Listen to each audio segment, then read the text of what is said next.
This is from my book of poems, and I'll say that I wrote these in 2010. For 1 year I wrote poems, and I hadn't done that since the time that I used to write poems to Baba. They were very personal, and Baba was very happy with them at the time, which I was glad that he was, but they were all very sincere and very true. Then when he dropped his body, I didn't write anymore. Until 2010, and one day I say to Judy, Judy, I think I can write some poems. And these poems were going to be quite different, but they were going to have very deep meanings, and they were all true, even though they're poetic and pretty. This poem is titled Baba John, and I wrote it in 2010 along with 150 other poems. So if you ever get my book, it'll be more poems than you could possibly want to read. But maybe you'll like them and you'll read them anyhow. Now this is Baba John, whom Baba loved so much, and the poem that I wrote about her. No one knows how old she was. Some say 125. She was a ruler of space and infinite bliss. Don't let her old wrinkled body fool you. She was beautiful beyond even the angels in the heavens. They could not take their eyes off of her. Here you would not know it. Physical eyes cannot see beyond a certain range. She did not have a house or money in her pocket. She would sit under a tree.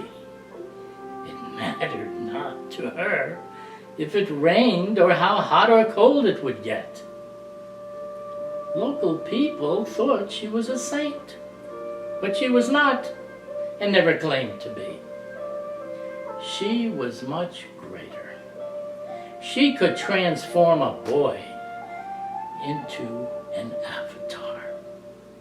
Such power and authority she had that she could do the world this favor, to bring to consciousness the Messiah, the Rasul, the Lord of all, the expected one.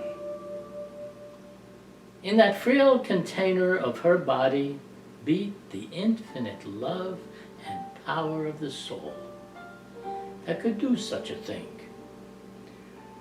Through the clouds covering what I am, he came.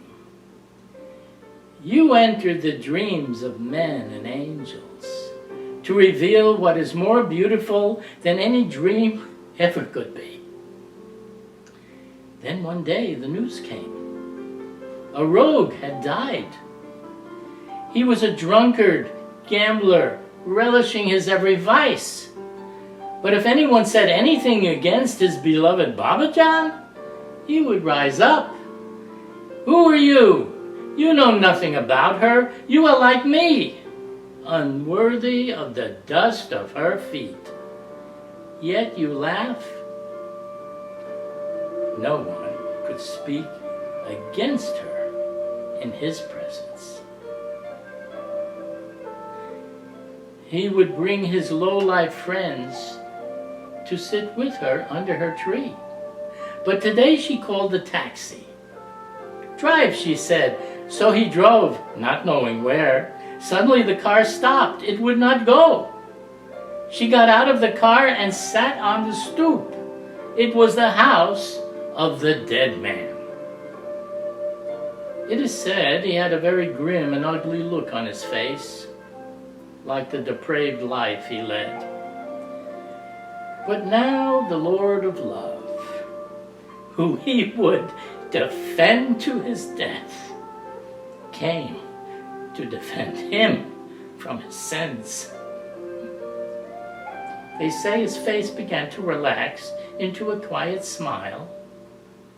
In death he became radiant. She had liberated him beyond the heavens, where even archangels cannot go. She was finished.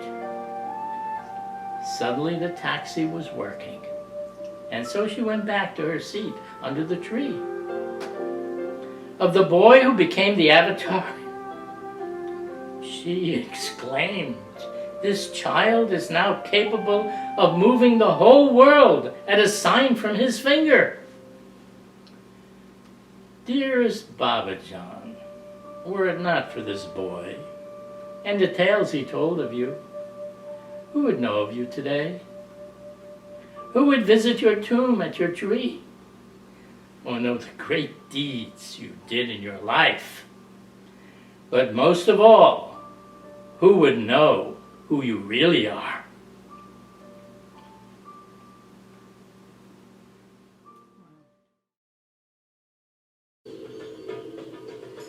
Young children, fresh and new to the world. Play is all they want. Some will grow up to be doctors, lawyers, teachers, businessmen, and heads of state. Some will become thieves, assassins, warlords, and terrorists. Young boys and girls waiting to see what their life careers will be. But then there are those who bypass all that and become masters of the universe. We are told there are only 5 such persons living at any one time. They can be recognized by those who seek them by their awe-inspiring presence. However, you cannot find them unless you ask their permission from your heart and soul. Then one may draw you to him in any one of 1,000 ways known to him. These are true masters, all-powerful and all-knowing. They are capable ones who administer the affairs of everything created, be they innumerable universes or the tiniest elements, be they evolutionary life streams or the most mundane affairs of common folks. They are the masters of detail. Like 5 fingers on one hand, they work together in perfect harmony. These are the true governing offices. There is no good or bad to them. They are the ones who see the pure, eternal soul in all bodies.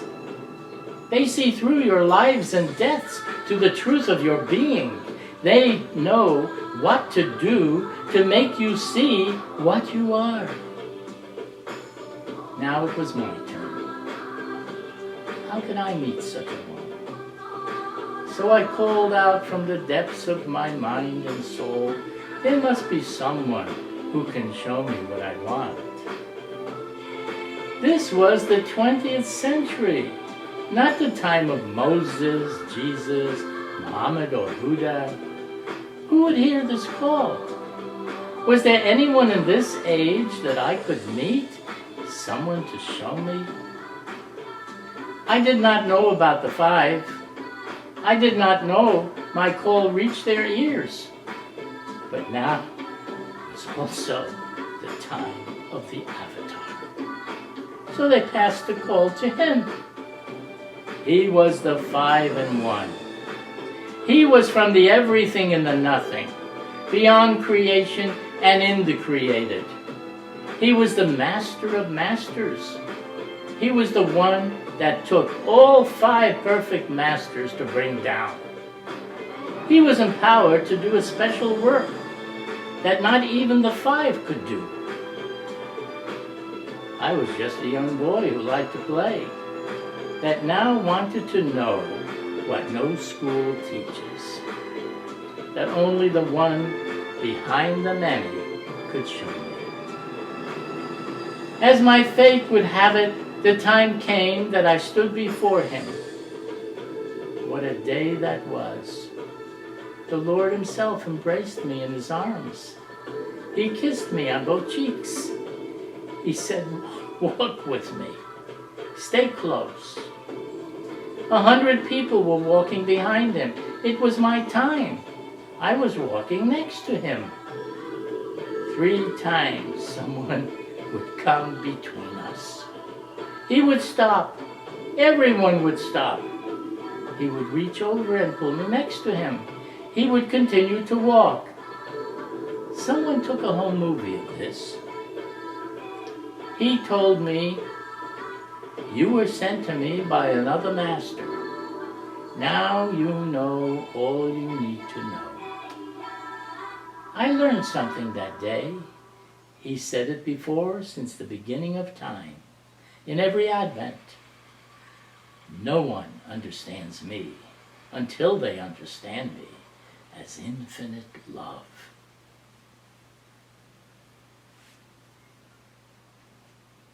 And this really happened.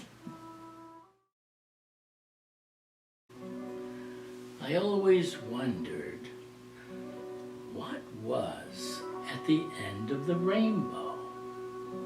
Those beautiful bands of colors arching across the heavens had to come down somewhere. Then something amazing happened.